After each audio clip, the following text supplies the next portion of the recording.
तो हेलो मेरे प्यारे दोस्तों। मैं जिस सर स्वागत करता हूँ आप लोग के इस प्यारे चैनल LWA में। आज हम लोग पढ़ने वाले हैं क्लास 10th और अध्याय नंबर 3 और जो है दो चरों में रैखिक समीकरण। आज हम इसको इतना बेसिक तरीके से समझेंगे कि करेंगे अपने क्लास में बवाल। देखिए इसको कैसे हम लोग समझते हैं। आइए चलिए हमारे साथ। देखिए दो चर में रैखिक समीकरण का मतलब क्या है। दो मतलब गिनती वाला दो, ठीक है। चर मतलब एक्स वाई जेड, यहाँ पे लिख दे रहे हैं एक्स वाई और यहाँ पे जेड। ये लोग क्या है तो चर है। और रैखिक मतलब इनके ऊपर घात कितना होना चाहिए, घात घात कितना होना चाहिए एक। इनके ऊपर घात कितना होना चाहिए, इनके ऊपर घात कितना होना चाहिए एक। रैखिक का मतलब होता है घात एक होना चाहिए। और समीकरण का मतलब होता है, समीकरण का मतलब होता है तुलना। समीकरण का मतलब होता है तुलना। इसका मतलब होता है तुलना। और तुलना किससे करेंगे तो तुलना हम लोग पूर्ण संख्या से करेंगे। किससे करेंगे, पूर्ण संख्या से। किससे करेंगे, पूर्ण संख्या से तुलना करेंगे। अब चलिए देखिए इतना जो बात पता है उसको एक जगह लिखिए। दो चर में रैखिक समीकरण, एक चर हम ले ले रहे हैं एक्स और एक चर ले ले रहे हैं वाई।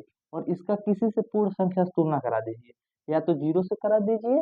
और देखिए दो दो चार, दो चर हो गए कि नहीं, यक्स वाई दो चर हो गए। घात इसका एक है कि नहीं, दो सब पे घात एक है कि नहीं है। और तुलना इसका कराइए पूर्ण संख्या से, जीरो से, एक से, दो से, तीन से, पांच से, कुछ से तुलना कराइए। तो ऐसा रूप क्या कहलाएगा, समीकरण।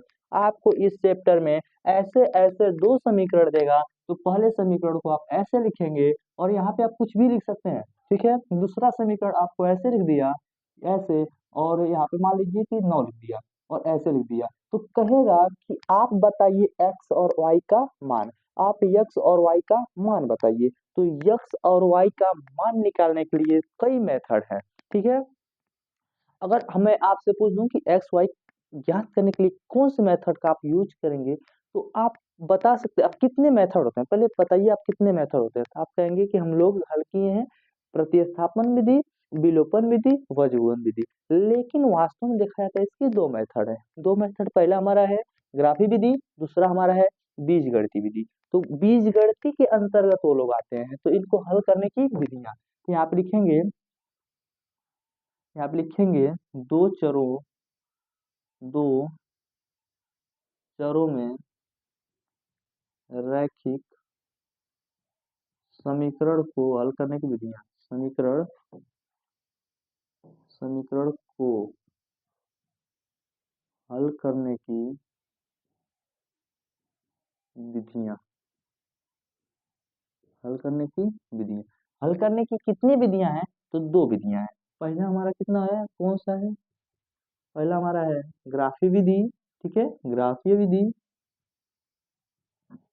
पहला हमारा है ग्राफी विधि और दूसरा हमारा क्या है तो बीजगणितीय विधि। क्या है, बीजगणितीय बीजगणितीय विधि, बीजगणितीय विधि।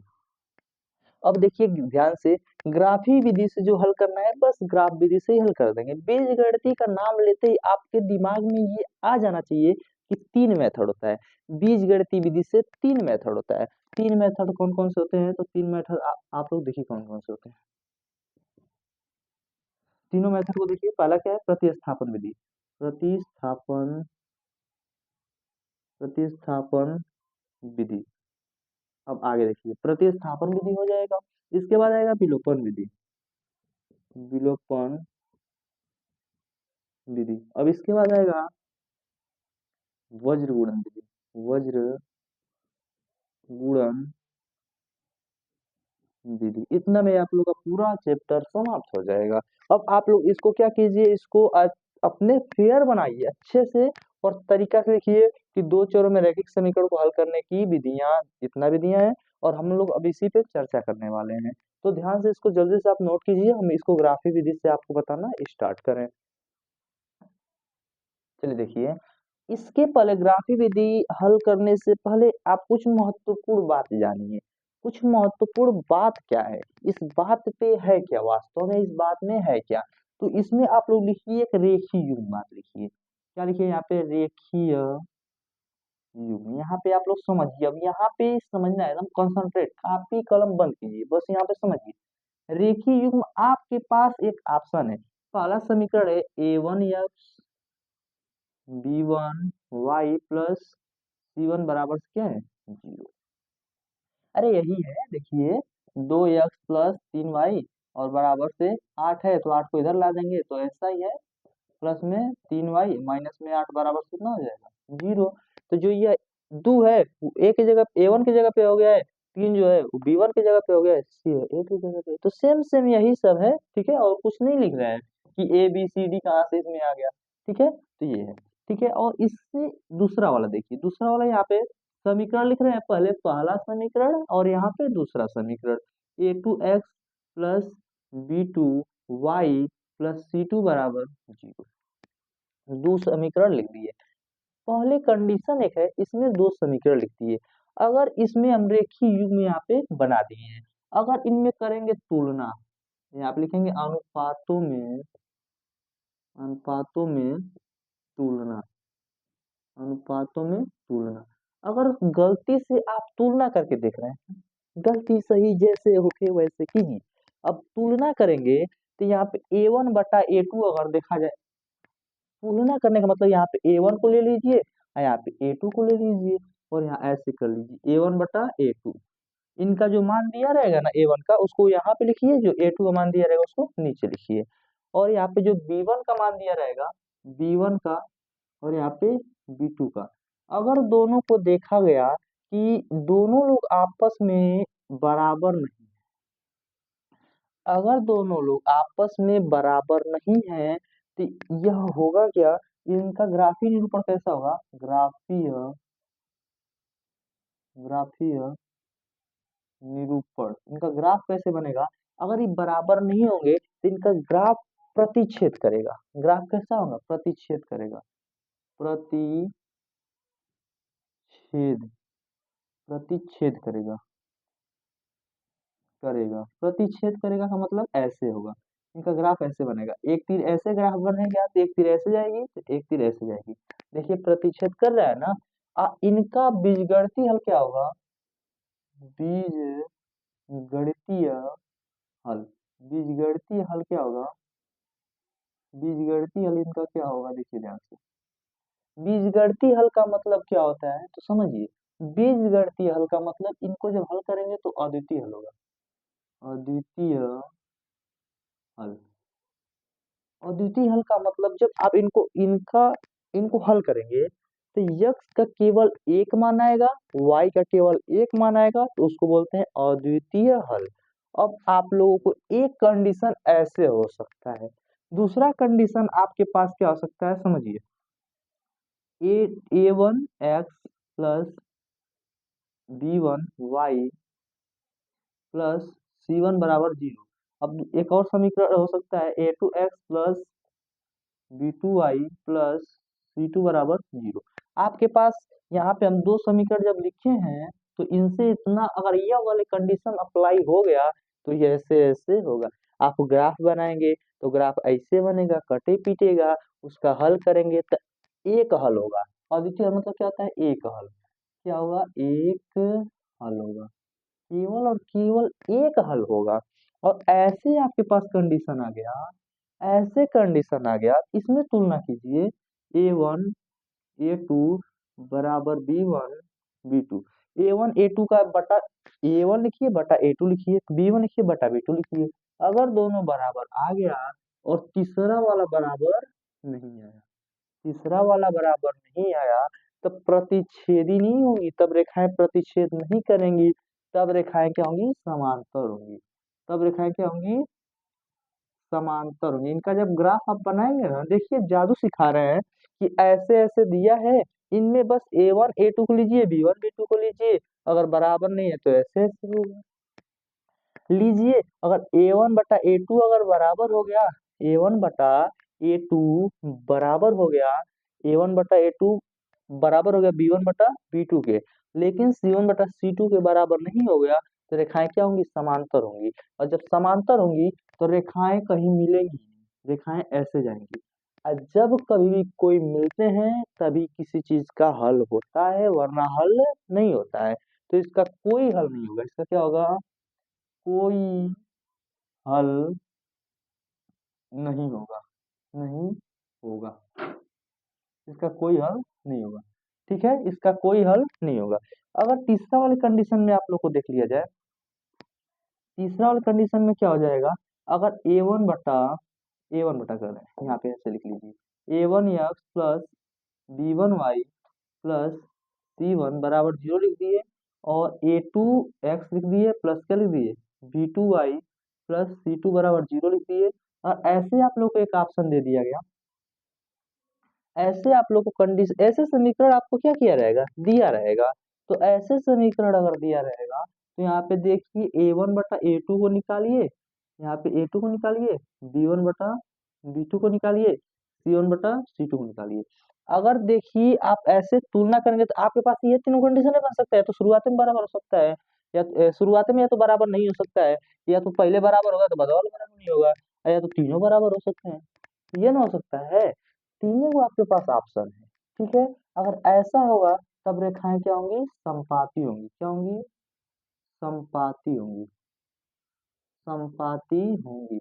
संपाती होगी का मतलब क्या होता है, एक के ऊपर एक चढ़ के जाना, एक के ऊपर एक चढ़ के जाना। एकदम मिल के चलेंगे, दोनों लोग मिल के चलेंगे। आज जब मिल के चलेंगे तो जहाँ चाहेंगे तभी इनका हल हो जाएगा, जब मिल के जाएंगे तो इनका जहाँ चाहेंगे तभी हल हो जाएगा। है दूरे दूरे जा रहा है तो इनका कोई हल नहीं होगा। है एक जगह मिले हैं तो एक्स और वाई का एक मान आया है, तो इसका क्या होगा, अनंत हल होगा। क्या हल होगा, अनंत हल, अनंत हल। अच्छा, ये बताओ इसके बाद क्या है, संगत और असंगत पूछता है। क्या क्या ऐसे समीकरण दे दिया जाएगा, पूछेगा कौन संगत है और कौन असंगत है। तो देखिए ध्यान से, कौन तीर आपस में मिल रहे हैं, तो ये दोनों मिल रहे हैं, तो कौन सा रेखीय युग्म संगत होगा। तो जो तीर आपस में मिलेंगे वो संगत होंगे, और जो तीर आपस में नहीं मिल रहे हैं वो क्या होंगे, असंगत होंगे। तो ये बीच वाला ये क्या होगा, असंगत होगा। बीच वाला ये क्या होगा, असंगत होगा, असंगत होगा।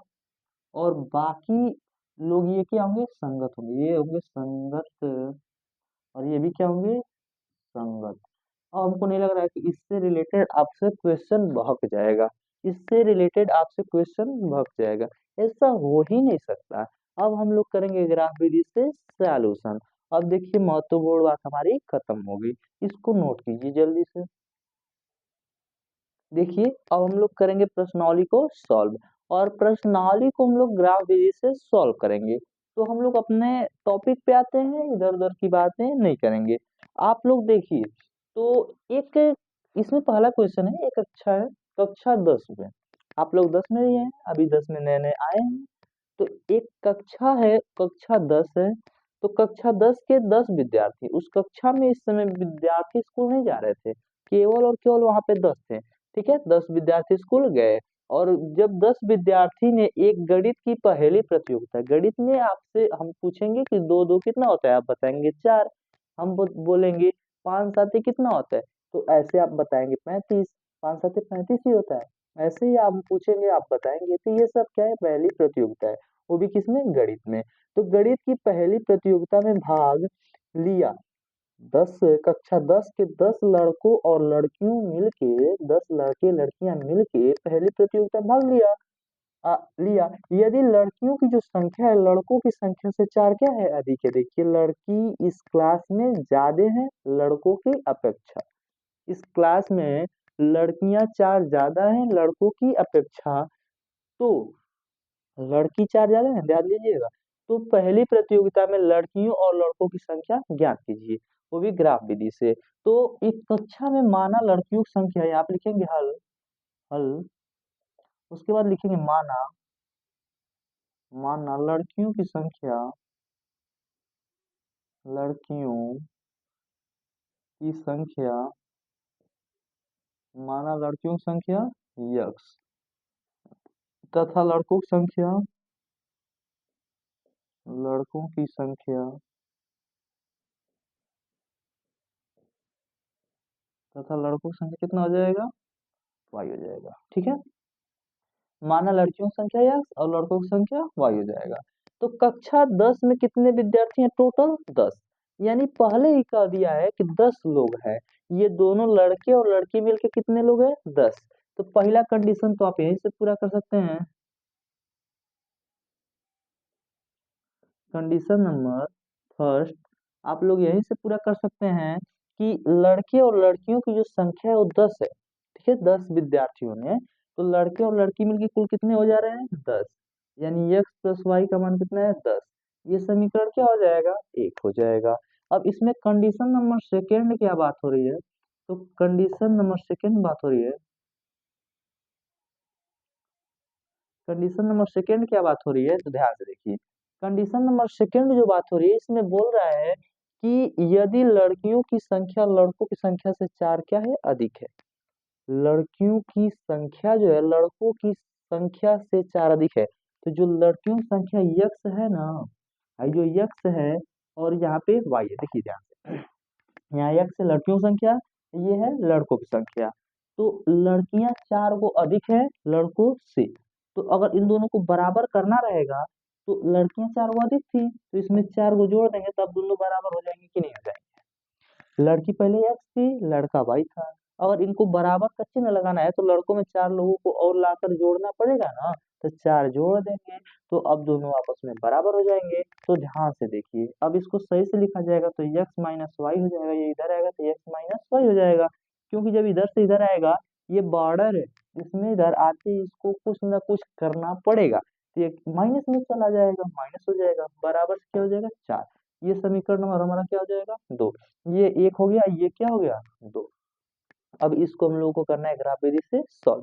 तो ग्राफ विधि से सॉल्व करने से पहले आप पहले लिखिए समीकरण 1 और समीकरण 2 में एक सारणी बनाना पड़ेगा। समीकरण 1 और समीकरण 2 में एक क्या बनाना पड़ेगा? सारणी। तो यहाँ पे लिखिए समीकरण 1, समीकरण देखिए यहाँ पे आप ये लिख दिए, अगर पूछेगा, हाँ सही है, अब इसको ग्राफिक विधि से हल कीजिए। यहाँ पे सारणी बनाइए, समीकरण समीकरण एक से समीकरण एक से समीकरण एक यहाँ पे दिखाई दे रहा है ना आप लोगों को?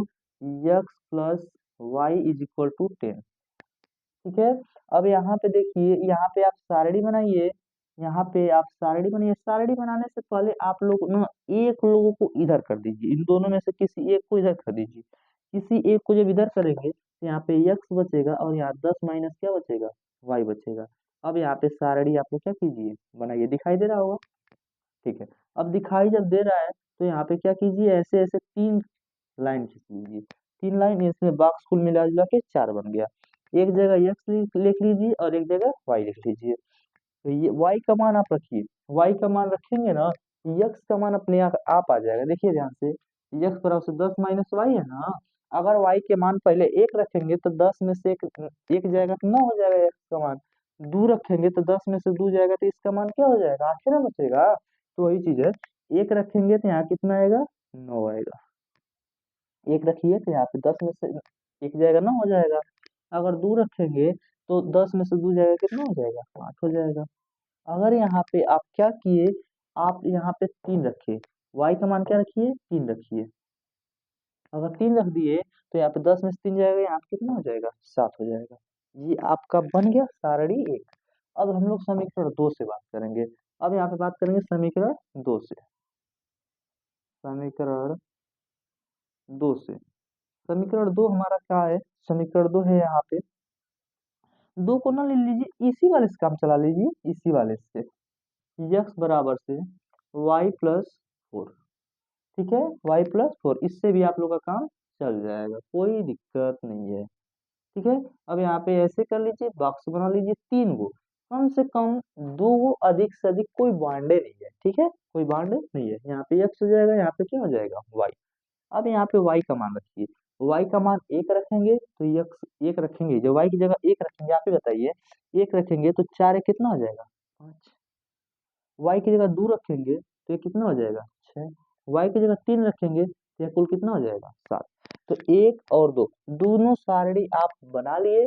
तो आपको बनाना पड़ेगा एक एक डायरेक्शन, जिसको बोलते हैं निर्देशांक ज्यामिति में हम लोग बोलते हैं चतुर्थांश बनाना पड़ेगा। उसमें एक्स अक्ष वाई अक्ष बनाना पड़ेगा। तो देखिए चतुर्थांश हम बनाने की कोशिश कर रहे हैं। यहाँ पे एक डायग्राम आप लोग को दिखाई दे रहा होगा, थोड़ा बड़ा बड़ा बना रहे हैं, इतना बड़ा। यहाँ पे भी एरो बना लेना है, यहाँ पे और यहाँ पे भी एरो बना लेना है। ठीक है ना? तो आप लोग जानते हैं बीच में क्या होता है, मूल बिंदु। अब मूल बिंदु का निर्देशांक क्या होता है, 0, 0। ठीक है। इधर क्या होता है, एक्स अक्ष। इधर क्या होता है, यक्स डैश अक्ष। इधर क्या होता है, वाई अक्ष। और इधर क्या होता है, वाई डैश अक्ष। इसको क्या बोलते हैं आप लोग, यक्स अक्ष को भुज बोलते हैं। क्या बोलते हैं, भुज। चलिए हम आप जब निर्देशांक ज्यामिति पढ़ाएंगे तो उसमें हम पढ़ा देंगे भुज। और इसको क्या बोलते हैं, कोटि। उसी में आप लोग को ऐसा पढ़ना है, भुज कौन है, कोटि कौन है। चलिए ध्यान से देखिए, यक्स में अधिकतम मान 7 तक है, यहाँ पे यक्स में अधिकतम मान 9 तक है। यक्स में अधिकतम मान यहाँ पे 9 तक है, यहाँ पे यक्स में अधिकतम मान कितना है, 7 तक है। तो आप लोग यहाँ 9 तक बनाना पड़ेगा। तो 9 तक बनाना पड़ेगा, तो इससे इसको थोड़ा सा दूर तक कर दे रहे हैं, इसको थोड़ा दूर तक कर दे रहे हैं। इसको यहाँ पे यक्स लिख देना है, इसको यहाँ पे भुज लिख ले रहे हैं। आपको भुज कोटि नहीं लिखना है, बस बता रहे हैं कि यक्स अक्ष भुज होता है, वाई अक्ष कोटि होता है। चलिए देखिए ध्यान से, तो इसको लाइन से अच्छे से आप लोग इंचल से खींच लीजिएगा इसमें। रुकिए, साफ से खींच दे रहे हैं ऐसे। ठीक है। तब यहाँ पे एक पॉइंट बनाएंगे, एक।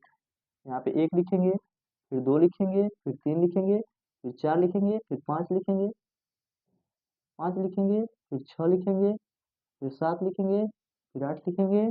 और उसके बाद क्या आएगा, नंबर 9 का। इसके बाद नंबर किसका आएगा, 9 का। अच्छे से बना दे रहे हैं। यहाँ क्या आएगा, 9 आएगा। एकदम बात बढ़िया समझ में आ रही है कि नहीं। 9 तक खींच लीजिए। आप लोग लाइन एकदम सीधा खींचिएगा, एकदम बढ़िया से।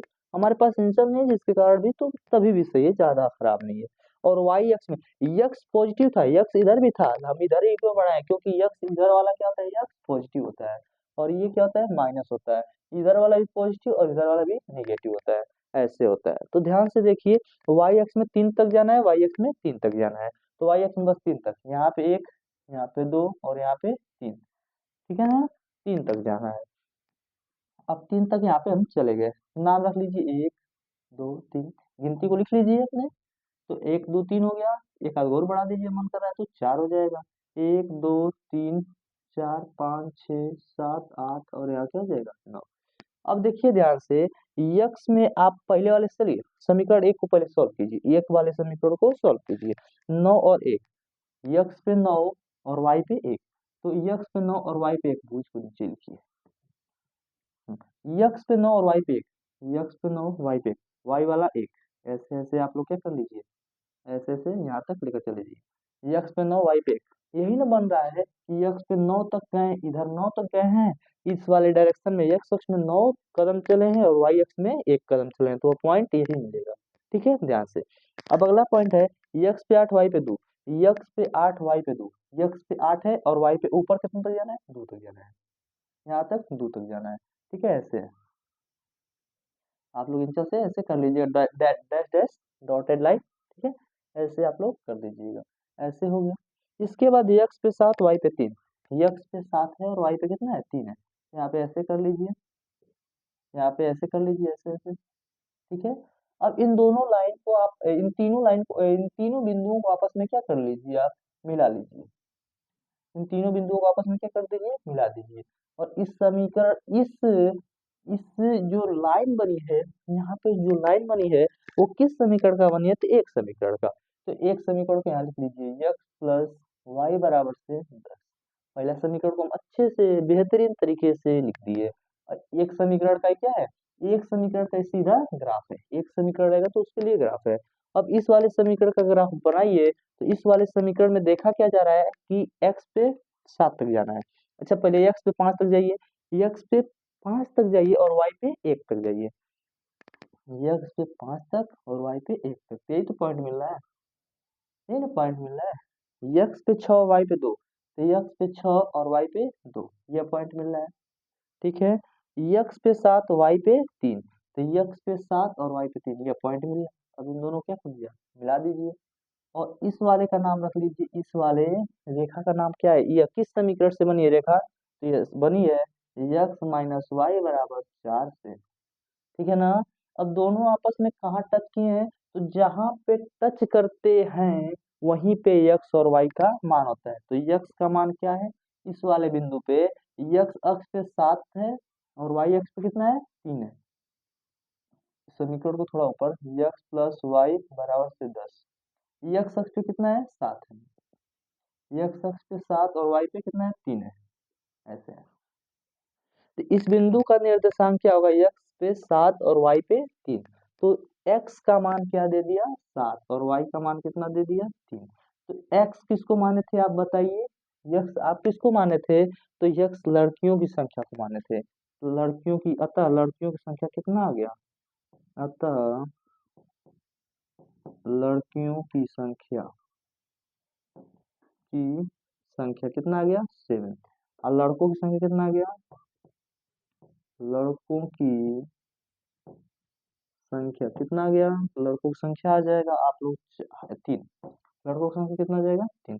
लड़कों की संख्या वाई का मान 3 और लड़कियों की संख्या 7। तो आप इसको आप क्या कर दीजिए, नोट कर लीजिए। उम्मीद कर रहा हूँ बहुत अच्छे से समझ में आया होगा। चलिए देखिए, हमारा पहले क्वेश्चन का जो दूसरा नंबर है उसको देखिए हम लोग अच्छे से सॉल्व करेंगे।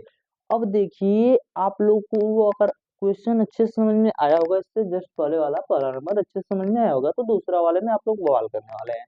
देखिए, अगर मैं कह दूं कि एक पेन का मूल्य 5 रुपया है, तो 7 पेन का मूल्य कितना रुपए होगा, जल्दी से कमेंट करके आंसर बताइए। एक पेन का मूल्य 5 रुपए है, तो 7 कलम का मूल्य कितना रुपए होगा, तो आप जल्दी से बताइए कितना, 35 रुपया। कितना, 35 रुपया। एक कलम 10 रुपए की मिल रही है, तो 5 कलम कितने में मिलेगी, तो आप बताएंगे 50 रुपए में। वैसे ही 5 पेंसिल तथा 7 कलम 50 रुपया मिल रहे हैं। 5 पेंसिल या 7 कलम सबके लेने के बाद आपके पास कुल मिला जुला के 50 रुपया लगा है।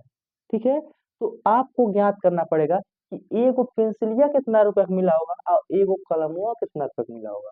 एगो पेंसिलिया का जब आप पता कर लेंगे और एक कलम का आप जब पता कर लेंगे, एक है को अगर पता रहेगा, तो 5 में गुणा करेंगे तो टोटल पेंसिल में पता चल जाएगा पेंसिल में क रुपया लग रहा है। एक कलम का आपको पता रहेगा तो 7 से गुणा करेंगे तो 7 कलम का पैसा आपको पता चल जाएगा, और दोनों पैसा को जोड़ेंगे तो 50 रुपया लग जाएगा। तो हम मान ले रहे हैं पहले, अगर दिया नहीं है तो यहाँ हल लिख के मानेंगे। क्या करेंगे, मानेंगे। माना, माना एक पेंसिल का मूल्य, माना एक पेंसिल का मूल्य, माना एक पेंसिल का मूल्य 1 रुपया। ठीक है, तथा एक कलम का मूल्य, एक कलम का मूल्य, एक कलम का मूल्य कितना हो जाएगा, Y रुपया। एक पेंसिल का मूल्य X रुपए और एक कलम का मूल्य Y रुपए। अब ध्यान से देखिए, तो यहाँ पे कंडीशन नंबर 1, शर्त नंबर चाहे कंडीशन लिख दीजिए। कंडीशन नंबर एक में क्या हो रहा है कि 5 पेंसिल हैं। कितने पेंसिल है, 5 पेंसिल।